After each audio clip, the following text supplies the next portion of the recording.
Welcome to our Emergency Preparedness video series. This is one of 12 videos that will become available during this year, one each month. First, let us introduce ourselves. I'm Jennifer Ponce, the Office of Emergency Services Coordinator for the City of Morgan Hill. And I'm Randy Christensen, an instructor for Morgan Hill's Community Emergency Response Team. Being prepared for disasters and emergencies can seem like a big job. Many people don't know where to start, so they never start at all. Do One Thing is a 12-month program that has been adopted nationally by emergency services of many counties. The program makes it easy for you to prepare yourself, your family, and your community for emergencies or disasters. The goal of this presentation is to inform you on what you can do now to help people within your family, neighborhood, and community by getting trained and involved. Our objectives are threefold.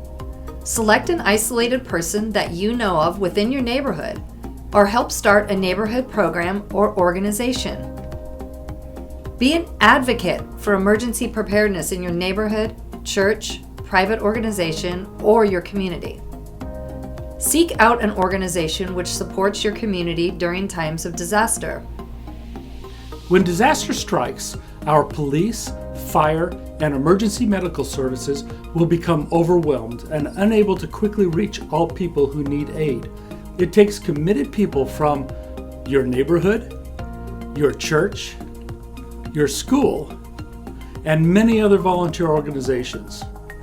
When people are trained and willing to work together and help each other, our communities are stronger. The key to a disaster-resilient community are volunteers who are involved.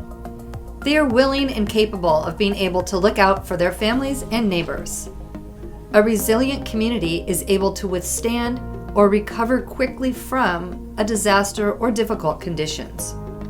Neighbors and friends that work together before disaster strikes are able to better help each other. They can assist each other to be connected with available resources and services after a disaster, and that all have their needs met. Can be advocates to get things done with their neighborhood, to mitigate damage before a disaster, and to help everyone return to normal. If your neighborhood has a watch program, a homeowners association, or other organization that has a vested interest in your wellness and safety, join it. Talk to members about what types of disasters can affect your families and homes, and discuss the importance of strong neighborhoods. If you don't have an organization bringing your neighbors together, think about starting one with the help of one of your neighbors. Individuals who are alone or isolated before disaster strikes are many times reluctant to ask others for help. They are also less likely to listen to or follow emergency instructions.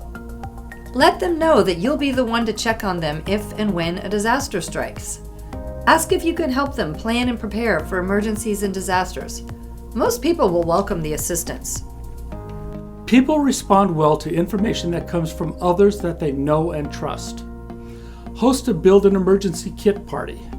Invite your neighbors and friends to an informal information meeting at your home. Have handouts listing suggested contents of different types of emergency kits. Have examples or displays showing 72-hour kits, bug-out bags, breakout kits for at work, and family emergency kits. Host a workshop or discussion on designing a financial first aid kit. This isn't like the typical financial planning seminars that people attend when thinking about retiring. This is talking about what papers and information to have quickly available if you need to evacuate or if a disaster strikes your home. Help your friends to understand what financial and insurance papers are needed for quick evacuation or recovery. The internet has many financial recovery kits available online. Your insurance agent may have one also that should be free. Be the host of an evacuation workshop. Work with the Red Cross, the fire department, or a local church, and have your neighbors learn how to operate an evacuation shelter. Encourage your schools and churches to conduct activation drills. Invite your fellow neighbors to learn how to prepare for evacuations and what to expect if they have to go to a shelter. Merchants and stores will many times allow you to set up window displays. Some suggestions are displaying 72-hour kits with suggested items that these kits should contain. Display what should be in your food pantry that will sustain a family for 2 weeks during an emergency or disaster. Show what types of containers are good for water storage. Include a display of different types of water filters and purifiers. Every person has some skill that they can develop and/or contribute. Thus, you can be an asset to your community if you volunteer. During a disaster, volunteers can be independently working within their own neighborhood, or they can be a coordinator workforce with first responders and their city's emergency management team. There are numerous organizations with different interests and available trainings. Citizen Corps was created after the 9/11 attack to the Twin Towers in 2001. The government recognized that first responders would be overwhelmed in major emergencies and disasters. They saw the need for trained volunteers to assist the professionals in times of need. 5 programs were created, with each one having specific goals, training, and responsibilities. The major goal of these programs is to make our families, homes, and communities safer with an ability to respond to emergencies. Citizen Corps falls under the Department of Homeland Security. The 5 organizations that were created are CERT, our Community Emergency Response Team, Medical Reserve Corps, our MRC, Fire Corps, Volunteers and Police Service, our VIPS, and lastly, Neighborhood Watch. Community emergency response teams fall under the direction of local cities, towns, and counties. Training is typically 20 hours and includes emergency preparedness, disaster medicine, including triage, search and rescue, and fire prevention, to name a few. They normally work with and may be trained by fire and police departments. Trainees are encouraged to use their skills to assist their families and neighbors. Many cities have created CERT teams and meet regularly for refresher and advanced training. Contact your local emergency management office if this spikes your interest.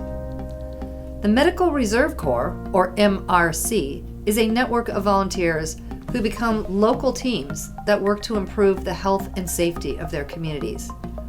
Most of the members of the MRC have formal medical or veterinary training. They directly support first responders and public health departments. Fire Corps seeks to bolster local fire departments with volunteer firefighters to assist with emergencies and disasters. VIPs, or Volunteers in Police Service, is a gateway to resources and information for and about law enforcement volunteer groups.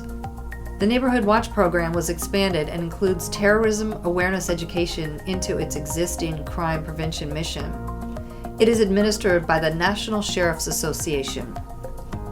The Citizen Corps Affiliate Program is the umbrella for assisting non-government preparedness programs with public education, outreach, and training.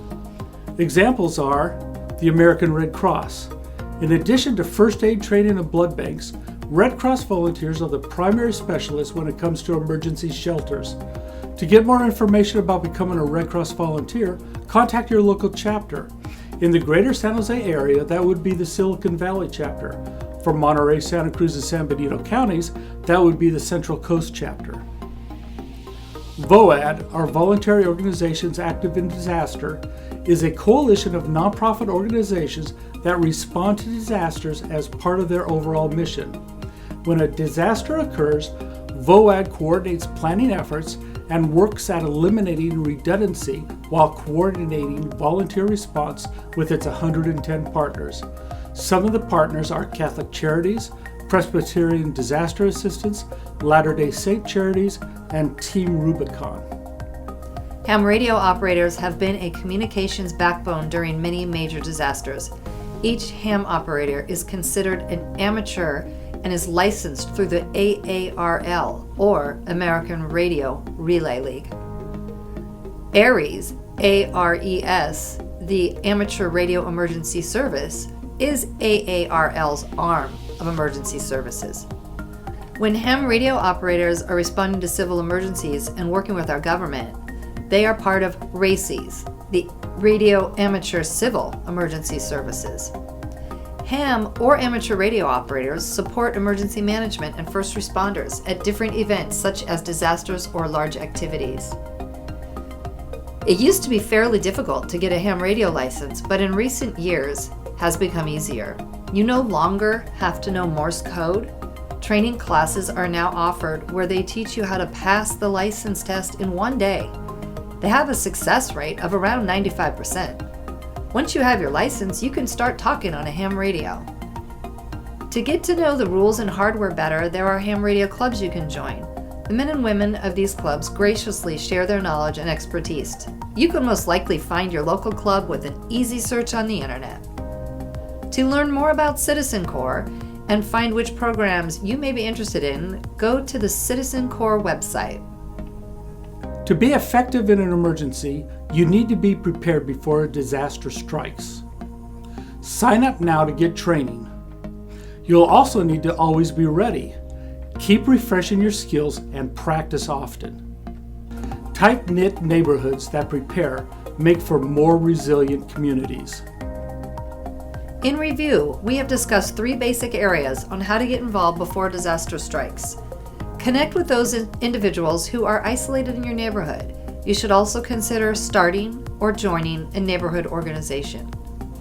Be an advocate of emergency preparedness in your neighborhood and community. Consider becoming a volunteer in your community. Those skills you develop will be priceless when disaster strikes. Thank you for your time. This concludes the Do One Thing presentation on Get Involved.